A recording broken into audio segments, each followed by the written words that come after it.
আসসালামু আলাইকুম রহমতুল্লাহ। আলহামদুলিল্লাহ, আজ বৃহস্পতিবার আমাদের বিদ্যালয়ে চড়ুই ভাতে তথা পিকনিক আয়োজন করেছিলাম। ছোটোবেলায় যখন সকল বন্ধুরা মিলে করতাম তখন একে বলতাম জোলাবাতি। সেই সময়কাল মুহূর্তগুলো আজও মনে পড়ে এবং খুব মিস করি। সারাদিন লাঠি খোঁজা, সবার ঘর থেকে চাউল ডাল ডিম খোঁজা, ডিম সংগ্রহ করা, গোশত নিয়ে আসা। তো তখনকার আমাদের এই জোলাবাতিগুলো এমনটাই ছিল। তো আজ তো সেই জোলাবাতি দেখ, তো সেই সময়টা এখনও স্মরণ করি। তো আজ সেই স্মৃতিটাকে কিছুটা স্মরণ করলাম শিক্ষক মহোদয়দের সাথে নিয়ে একত্রিতভাবে আমাদের বিদ্যালয়ে। তো প্রথমেই আমাদের হুজুর স্যার লার্কি সংগ্রহ করে নিয়ে আসলেন। আমি এটা দিয়ে চুলা বানালাম।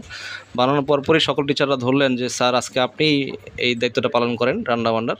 তো আমি চ্যালেঞ্জ মনে করে এই রান্নার গুরু দায়িত্বটা আমি নিজে বহন করলাম। তো আলহামদুলিল্লাহ রান্নাবান্না আমার নিজ তত্ত্বাবধানে হয়েছিল আলহামদুলিল্লাহ। পাশাপাশি বিভিন্ন টিচার মহোদয় যারা ছিলেন তারা কিছু ইনস্ট্রাকশন দিচ্ছিলেন।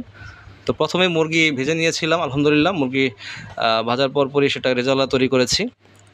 এরপর আমরা ভুনা খিচুড়ি তৈরি করেছিলাম। তো আমাদের শিক্ষক মহোদয়ের মধ্যে যিনি প্রতিষ্ঠাতা মহোদয় বিদ্যালয়ের, তিনি প্রবীণ হওয়ায় সকলের আবেদন ছিল খিচুড়ি যাতে একটু নরম হয়। তো সেইটা খেয়াল রেখেই রান্না করেছিলাম। তো আলহামদুলিল্লাহ খিচুড়ি খুব সুস্বাদু হয়েছিল এবং মুরগিও আলহামদুলিল্লাহ খুব সুস্বাদু হয়েছিল।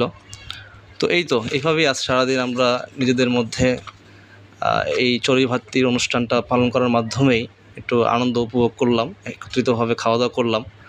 তো এইটাই হচ্ছে উপভোগ করা, আর এইটাই সাময়িক সময়ে এই আনন্দদানের মাধ্যমে নিজেদের মধ্যে সম্পর্ক আর সুদৃঢ় হয়।